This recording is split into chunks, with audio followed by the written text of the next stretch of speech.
Olá pessoal, tudo bem? Nos próximos capítulos da novela Reis, muitos acontecimentos bombásticos ocorrerão. Isso porque Eli e seus filhos tomarão uma decisão que farão com que suas vidas cheguem ao fim de uma maneira muito trágica. Hofni e Finéias, que praticaram muitos pecados, cometerão mais um durante a invasão dos filisteus, que deixará todos completamente chocados. Mas isso também fará com que Deus se enfureça e os elimine para todo sempre. Mas antes de contar detalhadamente todos esses acontecimentos interessantes, eu peço encarecidamente que, se possível, se você quer receber em primeira mão todos os acontecimentos e resumos da novela Reis, clica no botão de gostei aqui embaixo, no like e também inscreva-se, para que somente assim o YouTube te envie um resumo novo todos os dias da sua novela favorita. Além disso, ative o sininho para não perder absolutamente nada e compartilhe o vídeo com algum amigo seu que esteja assistindo a novela. A propósito, me conta aqui embaixo nos comentários de que cidade e estado você é.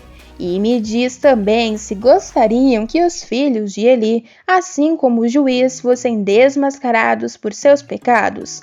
Qual punição você acha que os crápulas merecem receber? Gostariam realmente ver a eliminação deles? Além disso, o que você tem achado da novela Reis? O que tem aprendido com esta importante história bíblica? Qual passagem bíblica você gostaria de ver após esta? Me conta aqui embaixo os seus palpites que eu quero saber, beleza? Vou ler os comentários e palpites que vocês deixarem. Bom, feito isso, então vamos continuar para o vídeo de hoje. Nos próximos capítulos, um duro castigo recairá sobre Eli e sua família. Isso porque ele descobrirá por Samuel que Deus se revoltou duramente contra as maldades de seus filhos e também as suas, mas principalmente as de Hofni e Finéias. Mas depois de receber esta notícia, em cenas que estão por vir, os israelitas serão surpreendidos com o ecoar do chofar, anunciando a temida chegada de um grande conflito. Aliás, o chofar é considerado um dos instrumentos de sopro mais antigos do mundo. É um instrumento tradicionalmente sagrado. O exército israelita então será surpreendido pela chegada dos inimigos filisteus, que tentarão invadir a cidade mais uma vez. Até mesmo Quedes se mostrará um verdadeiro maldoso, tornando-se o vilão principal da trama. O primogênito dos monarcas filisteus, Gedor e Anaer, o guerreiro enfrentará os israelitas em uma guerra sangrenta que será travada pelos dois povos inimigos. Com a sua espada, ele enfrentará os israelitas para conseguir conquistar ainda mais território para o seu povo. Jotam também se encontrará com os inimigos filisteus para lutar pela honra dos hebreus e garantir que todos fiquem seguros. Os telespectadores da novela ainda poderão ver as movimentações dos filisteus para começar a invadir a região de Siló. A trama também trará à tona o antigo conflito entre os hebreus e outros povos da região. Os hebreus lutam por aquelas terras por acreditarem que aquele espaço foi prometido a eles por Deus. No entanto, outros povos acreditam que a terra são deles por direito, por terem conquistado este espaço anteriormente. Mas enquanto a batalha sangrenta acontece, Deus cumprirá cabalmente a profecia que entregou ao profeta Samuel a respeito de Eli e seus herdeiros. Isso ocorrerá, pois mesmo sabendo sobre os pecados de seu filho, Eli não os punirá, Pelo contrário, em vez de destituí-los do ministério do tabernáculo e adverti-los brutalmente, ele não fez isso. Fez tudo de maneira calma e até mesmo não os puniu. Por isso, Deus enviou um profeta por meio do qual perguntou a Eli por que ele honra mais os seus filhos do que o próprio Deus, engordando-os com o melhor de todas as ofertas do povo de Israel. Depois ainda enviou outro homem para falar com Eli, mas de nada adiantou, pois os filhos do homem continuaram a blasfemar contra Deus. O pecado dos filhos de Eli era o desrespeito à lei dos sacrifícios, tomando para si as melhores partes das carnes que eram oferecidas pelo povo, antes mesmo de serem cozidas e queimadas. Além disso, eles se deitavam com as mulheres que ministravam à porta da tenda da revelação. Mais tarde, então, Eli também permitiu que Hofni e Finéias retirassem do santuário a Arca da Aliança, símbolo da presença de Deus, e a levassem para o campo de batalha na guerra contra os filisteus, como se fossem um talismã. Dessa forma, Hofni e Finéias cometiam um pecado triplo. Em primeiro lugar, transgrediam a lei cerimonial, isto é, os mandamentos que estabeleciam como deveriam ser oferecidos os sacrifícios, que são registrados no livro de Levítico. Em segundo lugar, profanaram o santuário, a tenda da revelação, onde Deus mostrava toda a sua glória, transformando-a em um antro de prostituição. Em terceiro lugar, impediam o povo de cultuar ao Senhor corretamente por realizar os sacrifícios incompletos, pois quando algum ainda protestava contra tudo isso feito por Hofni e Finéia, era tratado com violência. Dessa forma, com a tensão nos altos durante a guerra contra os filisteus, por conta de um combate entre os hebreus e seus inimigos, uma decisão dos levitas Hofni e Finéias prometerá tirar os rivais do prumo. Mas acontece que o feitiço se virará contra o feiticeiro. Isso porque os filhos de Eli levarão a Arca da Aliança para a batalha. Ao notar a presença do objeto que guarda as tábuas dos 10 mandamentos e outros itens sagrados, os filisteus se assustarão e perderão o foco de suas estratégias contra os rivais. Hofni e Finéias, no entanto, neste momento terão o fim tão trágico. Isso porque Deus os eliminará ali mesmo no meio do combate por tudo de mal que já fizeram. Os filhos do juiz Eli, então, falecerão durante o combate. O óbito ainda fará com que os dois irmãos conheçam o inferno, já que tiveram as vidas pautadas por crimes e maldades. Mas acontece que não será apenas os dois que baterão as botas. Isso porque o juiz Eli, após descobrir o destino trágico de que seus filhos tiveram, tanto Hofni quanto Finéias no confronto, também falecerá. Tudo ocorrerá enquanto ele aguarda por notícias do campo de batalha. Ele será surpreendido pela chegada de um homem da tribo de Benjamim, que vem com a roupa rasgada e a cabeça coberta de terra. Ao notar a presença deste homem, Eli então se espantará, mas ele ficará ainda mais espantado quando o líder espiritual ouvir um forte clamor espalhando-se entre os moradores da cidade. Eli, por sua vez, ficará muito preocupado. Assim, então, o homem da tribo de Benjamim se aproximará do juiz. Ao ver os trajes e como ele está, rapidamente ele se levantará e perguntará para ele o que aconteceu e que barulho todo é esse. O homem, prontamente, com os olhos cheios de lágrimas e muito destruído por conta do confronto, dirá que acabou de chegar da batalha, que veio de hoje lá, e que Israel fugiu diante dos filisteus. pois foram derrotados e milhares de tropas israelitas faleceram no campo de batalha. O homem comunicará para o juiz tudo isso, e ele então ficará estagnado diante dessas revelações. Ele então dirá que isto não pode ter acontecido, pois Deus está sempre com eles e jamais permitiria que Israel fosse derrotada. O homem da tribo de Benjamim, por sua vez, dirá que foi isto que aconteceu.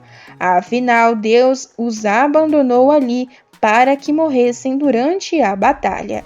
Ele, por sua vez, neste momento, exigirá que ele se cale e que não fale isso, pois não é verdade, pois Deus jamais os abandonaria. O guerreiro, por sua vez, contará que isto não é o pior de tudo. Afinal, uma grande tragédia além desta também ocorreu. O mensageiro ainda dirá que o pior, porém, ainda está por ser dito.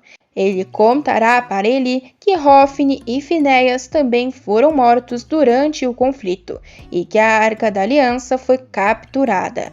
Neste momento, Eli ficará totalmente surpreso. O homem encherá os olhos de lágrima e dirá que isso não é possível e que o homem está mentindo e que seus herdeiros estão vivos. Ele então ficará tão surpreso que começará a cambalear. Ele ficará tonto e assim logo ele cairá para trás em seu assento. No entanto, a queda será tão feia que ele quebrará o pescoço e falecerá ali mesmo diante do mensageiro. O rapaz, por sua vez, ficará desesperado. Ele então acudirá ao juiz, acreditando que ele apenas tenha desmaiado com a forte emoção. Mas ao se aproximar, verá que o homem já está completamente sem pulso. Desesperado, ele começará a pedir por ajuda, e logo médicos aparecerão, além de outros líderes de Israel. Eles então tentarão acudir Eli, mas já será tarde demais. O homem, assim como na profecia de Samuel, terá falecido, assim bem também como os seus herdeiros. Mas o pior ainda terá ocorrido também. Isso porque a Arca da Aliança terá sido capturada, mas causará grandes problemas aos filisteus. Isso porque após 7 meses de pragas, os filisteus devolverão a Arca da Aliança para Kiriat Jearim, onde ela ficará aproximadamente 20 anos. É válido lembrar que a Arca da Aliança era a principal representação da presença de Deus no meio do seu povo no Antigo Testamento. A arca também é comumente chamada de Arca do Testemunho ou Arca do Concerto. Tal designação se refere especialmente ao fato de que a Arca da Aliança guardava os principais símbolos da aliança entre Deus e o povo de Israel no Sinai. A figura da Arca da Aliança é amplamente conhecida entre os cristãos.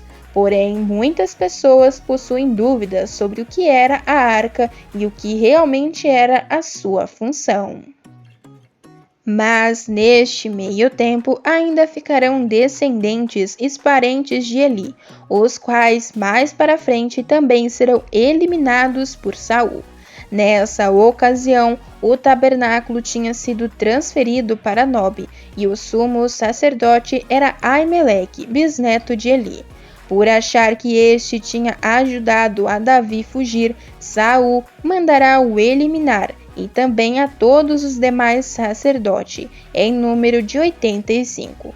Só escapará Abiatar, que mais tarde tornou-se sumo sacerdote durante o reinado de Davi, mas foi destituído por Salomão, cumprindo-se a profecia do homem de Deus em Siló.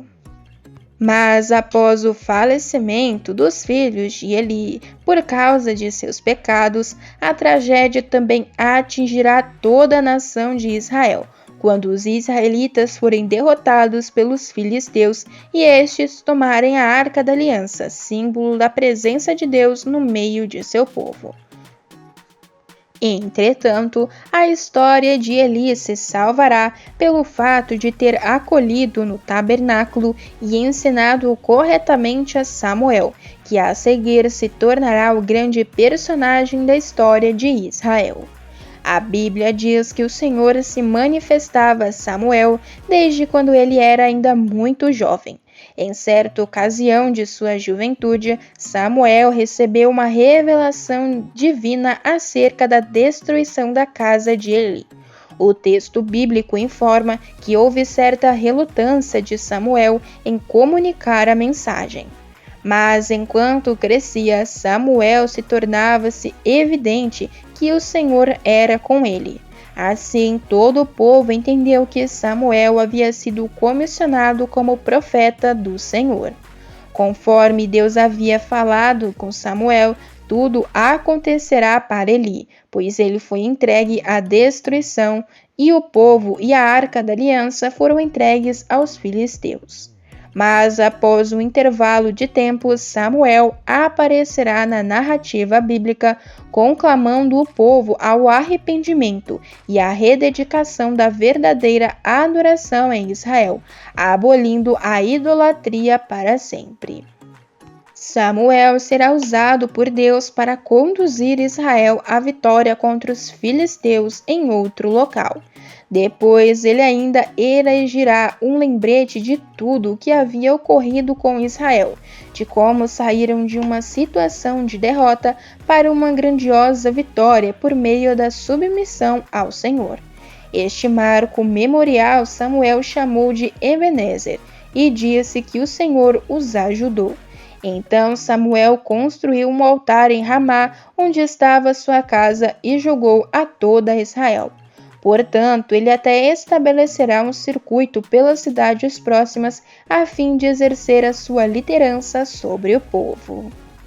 É válido lembrar que a intitulada de A Decepção é a primeira temporada de Reis, e contará a história de um dos últimos juízes de Israel.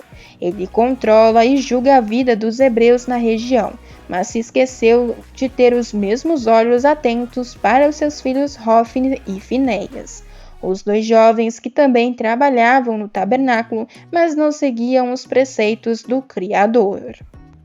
Segundo a Bíblia ainda, o livro dos juízes foi assim chamado por causa dos vários governantes chamados juízes, que são as figuras centrais do livro. Em geral, esses juízes eram mais líderes militares e guerreiros do que pregadores da retidão. O livro também narra os atos de muitos desses líderes, sendo que alguns deles ajudaram a libertar os israelitas dos efeitos de seu comportamento pecaminoso.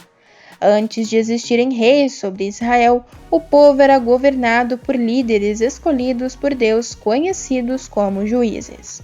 O primeiro grande juiz foi Moisés, que tirou os israelitas do Egito, que foi sucedido por Josué, que liderou a conquista de Canaã. E depois de Josué, houve mais 14 juízes. Mas e aí, pessoal? O que você achou dessas cenas da novela Reis? Acharam merecido o final de Eli e seus filhos? Gostaram do que aconteceu com eles? Além disso, estão ansiosos para verem Samuel no papel de juiz? O que acham que acontecerá? Me conta aqui embaixo que eu quero saber, beleza? Pessoal, o vídeo ainda não acabou e tem mais um acontecimento bombástico sobre a sua novela favorita. Basta clicar nesse vídeo que está aparecendo aí na sua tela, que estarei esperando por todos vocês.